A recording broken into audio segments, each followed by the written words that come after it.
ആശ്രയ FM 90. നാടിനൊപ്പം നാട്ടാർക്കൊപ്പം. Loud speaker അറിവിന്റെ ആഘോഷം.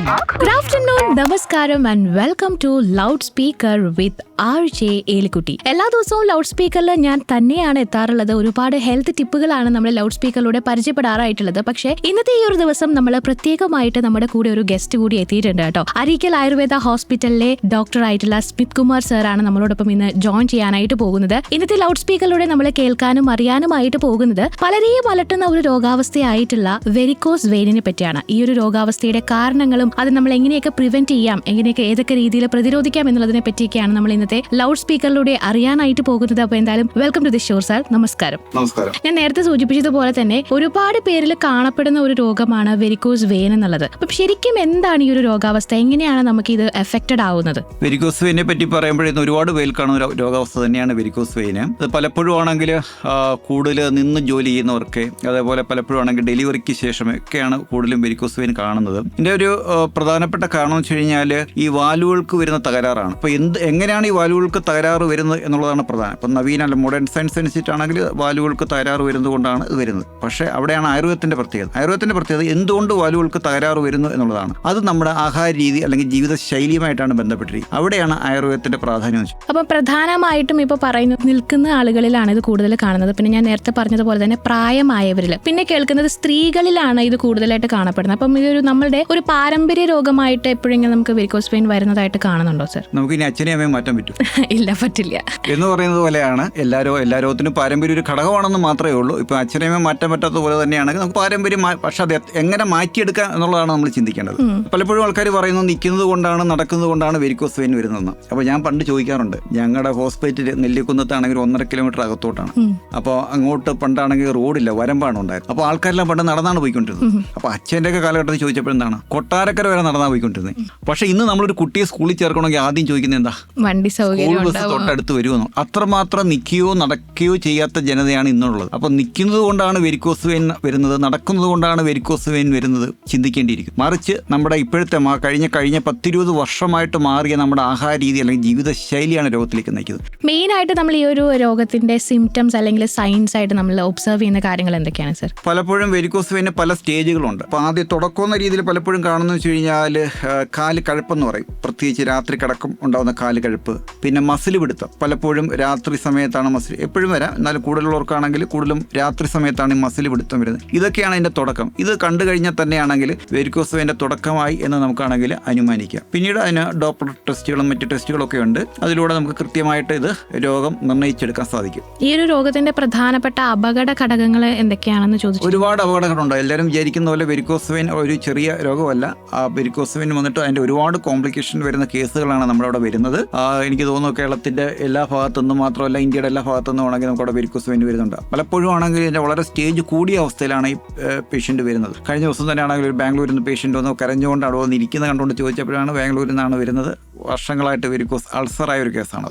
അപ്പോൾ അത്രമാത്രം വെരിക്കോസ് വെയിൻ കൂടിയിട്ട് പലപ്പോഴും ആണെങ്കിൽ അത് ഡിസ്കളറേഷനിലേക്കും പിന്നീട് വെരിക്കോസ് അൾസറിലേക്ക് മാറും. അൾസറിലേക്ക് മാറിക്കഴിഞ്ഞ് കഴിഞ്ഞാൽ ഇത് മാറ്റിയെടുക്കുക എന്ന് പറഞ്ഞു കഴിഞ്ഞാൽ വളരെ ശ്രമകരമാണ്. മോഡേൺ മെഡിസിനിൽ നിന്നും എങ്ങനെയാണ് ഈ ഒരു വെരിക്കോസ് വെയിൻ്റെ ചികിത്സ നമ്മുടെ ആയുർവേദത്തിൽ വേറിട്ട് നിൽക്കും? ആയുർവേദത്തെ പറ്റി പറഞ്ഞു കഴിഞ്ഞാൽ ആയുർവേദ ചികിത്സാ രീതി എന്ന് പറഞ്ഞാൽ ചികിത്സാ രീതി മാത്രമല്ല, ഒരു ജീവിത ശൈലി കൂടിയാണ് ആയുർവേദം ചെയ്യുന്നത്. അപ്പോൾ നമ്മൾ ആദ്യം തന്നെ മാറ്റുന്ന ഈ രോഗത്തിന്റെ കാരണത്തെയാണ് മാറ്റാൻ പറയുന്നത്. എന്തൊക്കെയാണ് രോഗം വരാനുള്ള കാരണം? എന്താ വരാനുള്ള കാരണം? ഞാൻ നേരത്തെ പറഞ്ഞതുപോലെ നിൽക്കുന്നത് കൊണ്ടോ നടക്കുന്നുണ്ടോ എന്നുള്ളത് ഉപരി നമ്മുടെ കഴിഞ്ഞ തെറ്റായുള്ള ആഹാര രീതി, ജീവിതശൈലിയാണ്. അപ്പോൾ നമ്മുടെ ചികിത്സാരീതിയുടെ പ്രത്യേകത ആദ്യം തന്നെയാണെങ്കിൽ ജീവിതശൈലിക്ക് മാറ്റം വരുത്തുക എന്നുള്ളതാണ് പ്രധാനമായിട്ട്. പിന്നീട് ഈ അശുദ്ധ രക്തം, പ്രധാനമായിട്ടും നമ്മൾ ആയുർവേദത്തിന് പ്രത്യേകം പറയുന്നതാണ് ഈ അശുദ്ധ രക്തത്തെ പറ്റിയിട്ട്. നമ്മുടെ തെറ്റായുള്ള ആഹാര രീതിയിലൂടെ ഉണ്ടാകുന്ന രക്തത്തെയാണ് ഈ അശുദ്ധ രക്തം എന്ന് പറയുന്നത്. ഞാൻ പലപ്പോഴും ചോദിക്കാറുണ്ട്, നമ്മൾ പഴം കഴിച്ചുണ്ടാകുന്ന രക്തവും അച്ചാറ് കഴിച്ചുണ്ടാകുന്ന രക്തവും ഒരു വലിയോ? ഇല്ല. അതുപോലെ തന്നെയാണ്. അപ്പോൾ അത്തരത്തിലുള്ള രക്തം പലപ്പോഴും വരുന്നത് കൊണ്ടാണ് ഈ വെരിക്കോസ് വെയിനിലേക്ക് നയിക്കുന്നത്. സർ, നമ്മുടെ ശരീരത്തിലുള്ള ഈ ഒരു അശുദ്ധ രക്തത്തെ എടുക്കാൻ അല്ലെങ്കിൽ അതിന് വേണ്ടിയിട്ടുള്ള ട്രീറ്റ്മെന്റ് പ്രോസസ്സുകൾ എന്തൊക്കെയാണെന്ന് പറയാമോ? അത് പലപ്പോഴും ഓരോ രോഗികൾക്കും വ്യത്യസ്തമായിരിക്കും. അവരുടെ കണ്ടീഷൻ അനുസരിച്ചിട്ട് മാറ്റം ഉണ്ടാവും. ചിലർക്കാണെങ്കിൽ നമ്മൾ സ്ഥിരാവേദന എന്ന് പറയും, അത് ബ്ലഡ് ലെറ്റിംഗ് എന്ന് പറയും. ബൾജ് ചെയ്തിരിക്കുന്ന വെയിനൊക്കെ ആണെങ്കിൽ നമ്മൾ ആ ഭാഗത്തെ അശുദ്ധ രക്തം കുത്തിയെടുക്കുന്ന ചികിത്സാ രീതിയാണ് സ്ഥിരാവേദന എന്ന് പറഞ്ഞു കഴിഞ്ഞാൽ.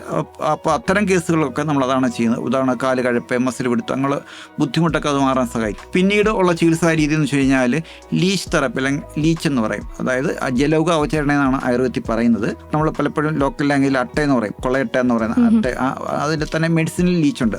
അത്തരം ലീച്ചുകളെ ഉപയോഗിച്ചിട്ടാണെങ്കിൽ ഉദാഹരണത്തിന് ഈ ചൊറിച്ചിൽ വ്രണമൊക്കെ ഉള്ള ഭാഗത്താണെങ്കിൽ നമ്മളതിനെയാണെങ്കിൽ അട്ടയെ കൊണ്ട് കടുപ്പിച്ചിട്ട് പലപ്പോഴും നമുക്ക് ഈ അശുദ്ധ രക്തം എടുക്കാൻ മറ്റ് മാർഗ്ഗങ്ങളില്ലാതെ വരുമ്പോഴാണ് നമ്മൾ ഈ ലീച്ച് തെറാപ്പി ചെയ്യുന്നത്. അപ്പോൾ വ്രണമായിട്ടിരിക്കുക, അവിടെ നിന്ന് നമുക്ക് കുത്തിയെടുക്കാൻ പറ്റത്തില്ല, വേറെ രീതിയിൽ എടുക്കാൻ പറ്റത്തില്ല. അപ്പോൾ ലീച്ചിനെ വെച്ച് കഴിഞ്ഞാൽ ഈ അശുദ്ധ രക്തത്തെ, ആ ഭാഗത്തെ അശുദ്ധ രക്തത്തെ ആണെങ്കിൽ സക്ക് ചെയ്തെടുക്കുകയാണ് ചെയ്തത്. പക്ഷേ നമ്മൾ ഈ ലീച്ചിനെ എടുത്തിട്ട് ഈ അശുദ്ധ രക്തമാണ് കുടിക്കുന്നത് എന്നതുകൊണ്ട് തന്നെ ഈ ലീച്ച് ചത്തു. അതിനുശേഷമാണെങ്കിൽ ലീച്ചിനെ ആണെങ്കിൽ നമ്മൾ മഞ്ഞപ്പൊടിയൊക്കെ ഇട്ടിട്ടാണെങ്കിൽ ഇതിനെയാണെങ്കിൽ ഛർദ്ദിപ്പിച്ച് ക്ലീൻ ചെയ്തിട്ടാണ് നമ്മൾ പിന്നീടാണെങ്കിൽ ഉപയോഗിക്കുക. ഒരാൾക്ക് ഉപയോഗിച്ച ലീച്ചിനെ നമ്മൾ വേറെ ആൾക്ക് ഉപയോഗിക്കത്തില്ല. അതിനെ ഒരു ബോട്ടിനകത്തൊക്കെ ആളുടെ പേര് എഴുതിയിട്ട് അയാൾ വീണ്ടും വരുവാണെങ്കിൽ വീണ്ടും ഇത് ഒന്നേന്ന് നമ്മളാണെങ്കിൽ ലീച്ചിനെ ആണെങ്കിൽ മഞ്ഞപ്പൊടിക്കകത്തൊക്കെ ഇട്ടിട്ട് ശുദ്ധീകരിച്ചിട്ടാണ് വീണ്ടും കടിക്കുക. കൂടാതെ വേറെ പല പ്രോസസ്സുകളുണ്ട്. അപ്പോൾ ശൃംഗം ചെയ്യാന്ന് പറഞ്ഞാൽ, അതായത് ബ്ലഡ് നമ്മളെപ്പോഴത്തെയാണെങ്കിൽ ഹിജാമ എന്നൊക്കെ പറയുന്നത് പോലെ, അത് നമ്മുടെ ആയുർവേദത്തിൽ പണ്ട് പറയുന്നതാണ് ശൃംഗം എന്ന് പറയുന്നത്. അതായത് കൊമ്പ് വെക്കുക, കുത്തിയിട്ടാണെങ്കിൽ കൊമ്പ് വെച്ചിട്ടാണെങ്കിൽ ആ ഭാഗത്തെ ബ്ലഡ് സക്ക് ചെയ്തെടുക്കുന്നു. അതേപോലെ തന്നെയാണെങ്കിൽ പ്രച്ഛാനം, കൊത്തിക്കളയാം, ബ്ലഡ് കൊത്തിക്കളയുന്ന ചികിത്സകളുണ്ട്. പിന്നെ വസ്തി പോലുള്ള ചികിത്സകൾ, അതും വളരെ പ്രധാനമാണ്. ആയുർവേദത്തിലെ ഏറ്റവും പ്രധാനപ്പെട്ട ചികിത്സകൾ എന്ന് പറയുന്നതാണ് വസ്തി ചികിത്സ. നിരൂഹ വസ്തി എന്നൊക്കെ പറയുന്നുണ്ട്. അതായത് അതിൻ്റെ ആക്ഷൻ അത്രമാത്രം ഊഹിക്കാൻ പറ്റാത്തതുകൊണ്ടാണ്. ശരീരത്തെ മൊത്തത്തിൽ നിന്ന് ക്ലീൻ ചെയ്തെടുക്കുക, അതാണ് നമ്മൾ ഉദ്ദേശിക്കുന്നത്. ഉദാഹരണത്തിന് നമ്മൾ ആഹാരം കഴിച്ച പാത്രം ക്ലീൻ ചെയ്യുന്നത് പോലെ എനിമ ചെയ്യുന്ന പോലെയാണ് ചെയ്യുന്നത്. ചെയ്തിട്ട് ആ ശരീരത്തെ മൊത്തത്തിലാണെങ്കിൽ പ്രത്യേകിച്ച് ഇൻഡസ്ട്രീൻ മാത്രമല്ല, അതിന് സക്കിങ് ആക്ഷൻ കൂടെ ഉണ്ട്. ശരീരത്തിലെ പല ടോക്സിൻസും ആണെങ്കിൽ പുറത്തേക്ക് പോകാൻ സഹായിക്കുന്നതാണ് വസ്തി ചികിത്സ. അപ്പോൾ പലതരത്തിലുള്ള ചികിത്സകളുണ്ട്. അത് ഓരോ രോഗികൾക്കും വ്യത്യസ്തമായി. പ്രത്യേകമായിട്ടൊരു ബോഡി ടൈപ്പ് ഉള്ള ആളുകളിൽ ഈ ഒരു അസുഖം വരുന്നതായിട്ട് ഒബ്സർവ് ചെയ്യുന്നുണ്ടോ സർ? തീർച്ചയായിട്ടും അമിതമായിട്ടുള്ള വണ്ണമുള്ളവർക്കൊക്കെ ആണെങ്കിൽ വെരിക്കോസ് വെയിൻ വരാനുള്ള സാധ്യത വളരെ കൂടുതലാണ്. അതിന്റെ പ്രധാനപ്പെട്ട കാരണം എന്ന് വെച്ച് കഴിഞ്ഞാൽ അവരുടെ ഈ ആഹാര രീതി, ജീവിതശൈലി തന്നെയാണ്. നമ്മൾ ഏറ്റവും കൂടുതൽ പ്രാധാന്യം കൊടുക്കുന്നത് അതിന് തന്നെയാണ്. സ്ത്രീകളിലും വളരെ കൂടുതലാണ് വരുന്നത്. അതിന്റെ പ്രധാനപ്പെട്ട കാരണം ഈ ആഹാര രീതി തന്നെയാണ്. ഏറ്റവും പ്രധാനപ്പെട്ട കാരണം എന്ന് വെച്ച് കഴിഞ്ഞാൽ ഞാൻ പലപ്പോഴും പറയാറുണ്ട്, നമ്മുടെ ടെക്നോളജിയുടെ തെറ്റായിട്ടുള്ള ഉപയോഗമാണ് ഈ രോഗങ്ങളിലേക്ക് നയിക്കുന്ന ഒരു പ്രധാനപ്പെട്ട ഘടകം. നമ്പർ 1 വില്ലൻ ഏതാണെന്ന് ചോദിച്ചു കഴിഞ്ഞാൽ ഞാൻ പറയും ഫ്രിഡ്ജാണ്. വേവിച്ച സാധനങ്ങൾ ഫ്രിഡ്ജിൻ്റെ അകത്ത് വയ്ക്കുകയും വീണ്ടും ചൂടാക്കി ഉപയോഗിക്കുകയും ചെയ്യുന്നതാണ് രോഗത്തിലേക്ക് നയിക്കുന്ന ഒരു പ്രധാനപ്പെട്ട കാരണം. യഥാർത്ഥത്തിൽ ഏത് ആഹാരവും പാചകം ചെയ്ത് 3 മണിക്കൂർ കഴിയുമ്പോൾ അതിന്റെ സ്മെല്ല് മാറും. അത് കേടായി. അത് ഫ്രിഡ്ജിൻ്റെ അകത്ത് വെച്ചിട്ടോ ചൂടാക്കിയിട്ടോ തിളപ്പിച്ചുറ്റിട്ടോ കഴിക്കാൻ പാടില്ല. ഏത് ആഹാരവും പാചകം ചെയ്ത് 3 മണിക്കൂർ കഴിയുമ്പോൾ അത് കേടാ. ഉച്ചയ്ക്ക് പാചകം ചെയ്ത ഭക്ഷണങ്ങളോ കറികളോ പോലും വൈകിട്ട് അല്ലെങ്കിൽ രാത്രി കഴിക്കരുത്. ഇത് വളരെ പ്രധാനമാണ്. പിന്നീട് മറ്റൊരു പ്രധാനപ്പെട്ട കാരണം എന്താണെന്ന് വെച്ച് കഴിഞ്ഞാൽ ആഹാരം കഴിക്കുന്ന സമയമാണ്. അപ്പൊ എല്ലാത്തിനും ഒരു ബയോളജിക്കൽ ക്ലോക്ക് ഉണ്ട്. ഒരു പൂ വിരിയുന്നില്ല, അതിന്റെ സമയമുണ്ട് എന്ന് പറയുന്നത്. പകല് കണ്ണ് കാണുന്ന ജീവികളുടെ എല്ലാം ഡൈജഷൻ, മെറ്റബോളിസം എല്ലാം സൂര്യന്റെ അടിസ്ഥാനത്തിലാണ്. അപ്പോൾ സൂര്യൻ ഉച്ചസ്ഥാനം നിൽക്കുന്ന ഉച്ചയ്ക്കായിരിക്കും നമുക്ക് നല്ല ഡൈജഷൻ ഉള്ളത്, നല്ല മെറ്റബോളിസം. ഉച്ചയ്ക്ക് 2 മണി കഴിഞ്ഞാൽ തന്നെ സൂര്യൻ അസ്തമിച്ചു തുടങ്ങും. സന്ധ്യ കഴിഞ്ഞാൽ തീരെ കുറയും. അപ്പോൾ സന്ധ്യയ്ക്ക് ശേഷം ആഹാരം കഴിക്കുന്നതാണ് മറ്റൊരു പ്രധാനപ്പെട്ട കാരണം. സന്ധ്യയ്ക്ക് ശേഷം ആഹാരം കഴിച്ചു കഴിഞ്ഞാൽ അത് ശരിയായിട്ട് ഡൈജസ്റ്റ് ചെയ്യത്തില്ല എന്ന് മാത്രമല്ല, ശരീരത്തിൻ്റെ പല പ്യൂരിഫിക്കേഷൻ പ്രക്രിയകൾ നടക്കുന്ന സമയമാണ് രാത്രി. അതും കൂടെ തടസ്സപ്പെടും. അതുകൊണ്ട് നമ്മുടെ ശരീരത്തോട് ചെയ്യുന്ന ദ്രോഹമാണ് രാത്രി താമസിച്ച ആഹാരം. അപ്പോൾ രാത്രി താമസിച്ച ആഹാരം കഴിച്ചു കഴിഞ്ഞാലും ശുദ്ധമായിട്ടുള്ള രക്തം ഉണ്ടാകത്തില്ല, അശുദ്ധ രക്തം ഉണ്ടാവുകയും അത് പലപ്പോഴും കാലിൽ വന്ന് ഡെപ്പോസിറ്റ് ചെയ്യുകയും ചെയ്യുന്നതാണ് രോഗത്തിൻ്റെ പ്രധാനപ്പെട്ട. അപ്പോൾ എപ്പോഴും ഞാൻ പലപ്പോഴും പറയാറുണ്ട്, രാത്രി നേരത്തെ ആഹാരം കഴിക്കുക. ഒരു 5 മണിക്കും 7 മണിക്കിടയിൽ ആഹാരം കഴിക്കണം. രാത്രി കഴിക്കുന്ന ആഹാരം അതും വളരെ പ്രധാനമാണ്. അത്താഴം അത്തിപ്പഴത്തോളമാണ്. ലൈറ്റ് ഫുഡ് വേണം. ഞാൻ ഇപ്പോൾ പലപ്പോഴും കാണുന്നതാണ്. ഇപ്പോൾ ആണെങ്കിൽ നമ്മുടെ ഈ ഫാസ്റ്റ് ഫുഡ് കടകളൊക്കെ ആണെങ്കിൽ സജീവമാകുന്ന പലപ്പോഴും ആണെങ്കിൽ രാത്രി സമയത്ത്. ഇതൊക്കെയാണ് രോഗത്തിലേക്ക് നയിക്കുന്ന പ്രധാനപ്പെട്ട കാരണം. അപ്പോൾ നമ്മൾ എങ്ങനെയായിരിക്കും ഈ ഒരു രോഗത്തെ ഇപ്പോൾ പ്രിവെന്റ് ചെയ്യും? ഇപ്പം നമ്മളിപ്പോൾ സാർ പറഞ്ഞ പോലെ തന്നെ ഇപ്പോഴത്തെ ഡേ ടു ഡേ ലൈഫ് എന്ന് പറയുന്നത് ഭയങ്കര സ്പീഡപ്പായിട്ട് ഓടിക്കൊണ്ടിരിക്കുന്ന ഒരു സമയം. അപ്പോൾ ഈ ഒരു പറയുന്ന രീതിയിൽ നമുക്ക് ഫുഡ് സൈക്കിൾ മെയിൻറ്റെയിൻ ചെയ്യാനൊക്കെ പറ്റാത്ത സ്ഥിതികൾ കാണുന്നുണ്ട്. അവരിലായിരിക്കാം ചിലപ്പോൾ ഭാവിയിലേക്ക് അല്ലെങ്കിൽ പ്രായമാകുമ്പോഴത്തേക്കും ഈ ഒരു രോഗാവസ്ഥ കാണുന്നതൊക്കെ. അപ്പം എങ്ങനെ നമുക്ക് അതിനെ ഒന്ന് പ്രിവെന്റ് ചെയ്യാനായിട്ട് പറ്റുമെന്നുള്ളതാണ്. തീർച്ചയായിട്ടും പ്രിവെന്റ് ചെയ്തില്ലെങ്കിൽ വലിയൊരു അപകടത്തിലേക്കാണ് നമ്മുടെ നാട് പോയിക്കൊണ്ടിരിക്കുന്നത്. ഞാൻ പലപ്പോഴും കാണുന്നതാണ് സ്കൂളുകളിലൊക്കെ ക്യാമ്പിന് പോകുമ്പോൾ. കഴിഞ്ഞ ദിവസം ഒരു 4 വയസ്സുള്ള കുട്ടി അഡ്മിറ്റ് ആയിട്ടുണ്ടായിരുന്നു. വളരെ ഒരുപാട് ഹോസ്പിറ്റലിൽ പോയിട്ട് വന്നിട്ടാണ്. സ്കിന്നിൻ്റെ അകത്തെല്ലാം പല പ്രശ്നങ്ങൾ. അപ്പോൾ ഇതിൻ്റെയൊക്കെ കാരണം നമ്മൾ പ്രധാനമായിട്ട് ചോദിച്ചപ്പോഴെന്താണ്, അച്ഛൻ ഗൾഫിലാണ്, ഈ ഉണ്ട ചോക്ലേറ്റ് കൊണ്ടുവന്ന് ഫ്രിഡ്ജിനകത്ത് വെച്ചിരിക്കുകയാണ്, ഇതാണ് ഫുഡായിട്ട് കഴിക്കുന്നത്. അപ്പോൾ ഈ പുതിയ തലമുറയുടെ ആരോഗ്യം വളരെ പ്രധാനപ്പെട്ട ഒരു ചോദ്യചിഹ്നം തന്നെയാണ്. ഞാൻ നേരത്തെ പറഞ്ഞതുപോലെ നേരത്തെ ആഹാരം കഴിക്കുക അത് വളരെ പ്രധാനമാണ്. നമ്മൾ ഫോറിൻ രാജ്യങ്ങളിലൊക്കെ പോയി കഴിഞ്ഞ് കഴിഞ്ഞാൽ അവരാണെങ്കിൽ അവരുടെ ഡിന്നർ എന്നൊക്കെ പറഞ്ഞാൽ 5 മണിക്ക് അവർ കഴിച്ച് കഴിയും. അതേപോലെ തന്നെ അമിതമായിട്ടുള്ള എരിവ് ഒരു പ്രധാനപ്പെട്ട കാരണമാണ്. എരിവ് കഴിച്ചുണ്ടാകുന്ന രക്തവും പഴം കഴിച്ചുണ്ടാകുന്ന രക്തവും ഒരുപോലെ ഇരിക്കത്തില്ല.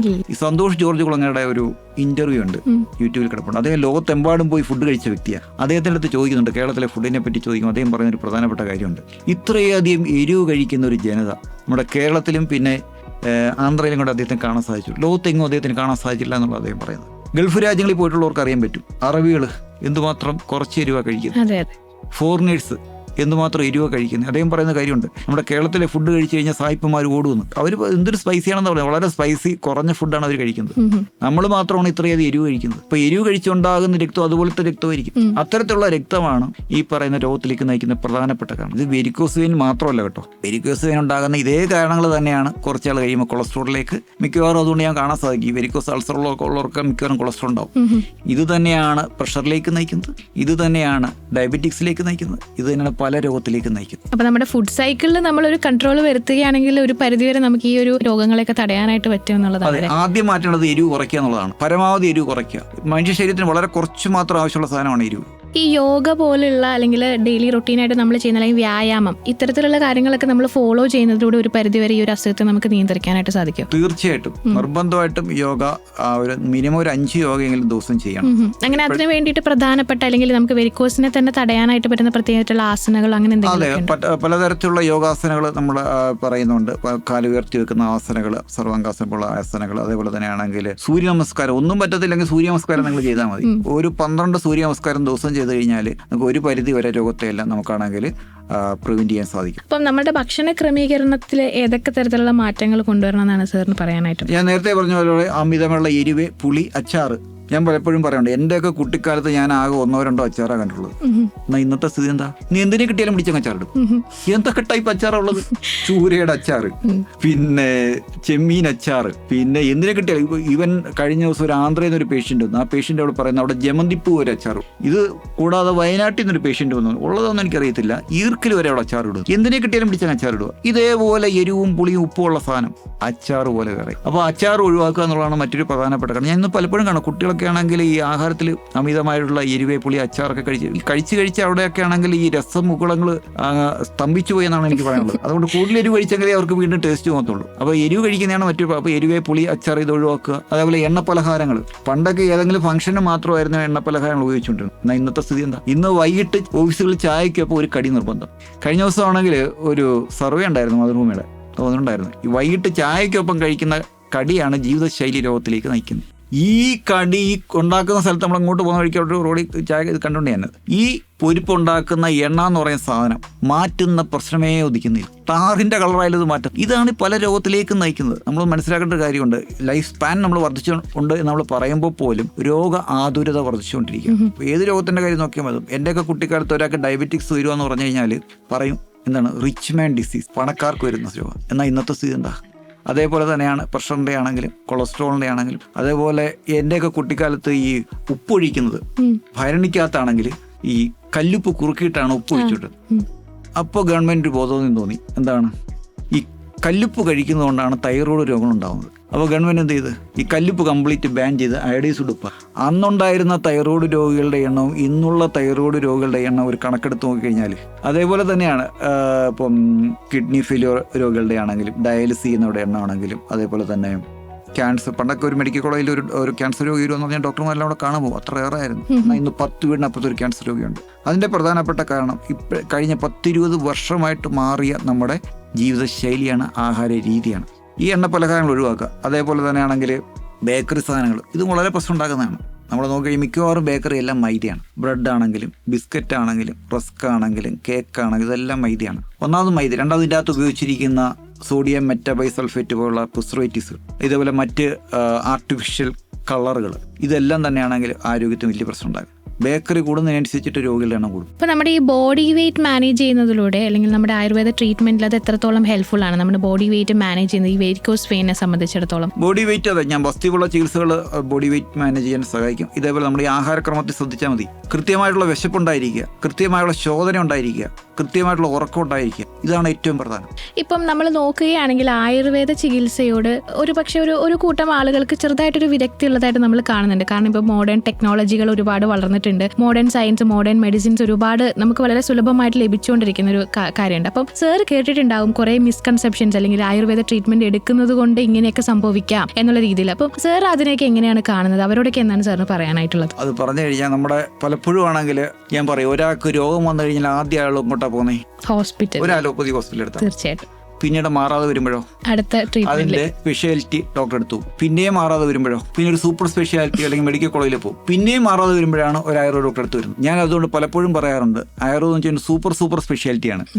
കാരണം സൂപ്പർ സ്പെഷ്യാലിറ്റി ഹോസ്പിറ്റലിൽ നിന്നും തള്ളുന്ന കേസുകളാണ് അങ്ങോട്ട് വരുന്നത്. അപ്പോൾ ആയുർവേദത്തിനെ സംബന്ധിച്ചാൽ ഞാൻ പറയും ഇപ്പോൾ വളരെയധികം സ്കോപ്പ് ഉള്ള സമയമാണ്. കാരണം വെച്ച് കഴിഞ്ഞാൽ രോഗികൾ അത്രമാത്രം പല ട്രീറ്റ്മെന്റുകളും ചെയ്ത് ആൾക്കാർ മടുത്തിരിക്കുന്ന ഒരു അവസ്ഥയിലാണ് അങ്ങോട്ട് വരുന്നത്. അപ്പോൾ അവിടെ വന്നു കഴിഞ്ഞാൽ നമുക്ക് കാണാൻ സാധിക്കും. ഞാൻ പലപ്പോഴും ആൾക്കാരെ ഈ പറയുന്നതെല്ലാം ഞാൻ കേൾക്കാറുണ്ട്, യൂട്യൂബിലൊക്കെ പലപ്പോഴും കേൾക്കാറുണ്ട്. അതാണെങ്കിൽ നിങ്ങൾ ആദ്യമാണെങ്കിൽ ഈ പറയുന്ന ഇതിനൊക്കെയാണെങ്കിൽ നിങ്ങൾ നേരിട്ട് ഹോസ്പിറ്റലിൽ വന്നു കഴിഞ്ഞ് കഴിഞ്ഞാൽ ഈ രോഗികളുടെ അനുഭവമല്ല, ഇതിന് എവിഡൻസ്. പലപ്പോഴും നമ്മുടെ ഒരു പ്രശ്നം വെച്ച് കഴിഞ്ഞാൽ നമുക്ക് പരിമിതി കൊണ്ടാണെങ്കിൽ നമ്മൾ പലപ്പോഴും സയൻറ്റിഫിക് ആയിട്ടുള്ള പ്രൂവുകൾ നമുക്ക് ഒരു പരിധി വരെ നമുക്ക് ചെയ്യാൻ പറ്റത്തുള്ളൂ. പക്ഷേ അങ്ങനെയല്ല. എൻ്റെ ഗുരുനാഥനൊക്കെ ആണെങ്കിൽ 100 കേസുകൾ അദ്ദേഹം ഇൻ്റർനാഷണൽ സ്റ്റാൻഡേർഡിൽ തന്നെയാണെങ്കിൽ ഇതെല്ലാം ചെയ്യുകയും അതിന് ആണെങ്കിൽ 100% കേസുകളും സക്സസ് ആയിരുന്നു. അതിനകത്ത് ഗവൺമെൻറ് സബ്മിറ്റ് ചെയ്തിട്ടുണ്ട്, അത് 2010. അപ്പോൾ കുറേ ഡോക്ടർമാർ ഇതേപോലെ തന്നെ ഹൈലി എവിഡൻസ് ആയിട്ട് ഇതിനെല്ലാം കൃത്യമായിട്ട് ചെയ്യുന്നുണ്ട്. ഇല്ല എന്ന് പറയാൻ പറ്റത്തില്ല. അതുകൊണ്ടാണെങ്കിൽ എന്നെ സംബന്ധിച്ചോളം പറയുകയാണെങ്കിൽ ആയുർവേദമാണെങ്കിൽ ഈ ആൾക്കാർ ഈ പറയുന്ന രോഗം കൊണ്ട് ബുദ്ധിമുട്ടുന്ന ആൾക്കാർക്ക് വലിയൊരു ആശ്രയ കേന്ദ്രം തന്നെയാണ് ആയുർവേദം എന്ന് വെച്ച് കഴിഞ്ഞാൽ. ഈ രോഗമൊന്നും മാത്രമല്ല, പലപ്പോഴും നമ്മുടെ ആയുർവേദ ജീവിതശൈലി, ആയുർവേദത്തിൻ്റെ ഒരു ട്രീറ്റ്മെൻറ്റ്, നിങ്ങൾ വസ്തു പോലുള്ള ട്രീറ്റ്മെൻറ്റ് അല്ലെങ്കിൽ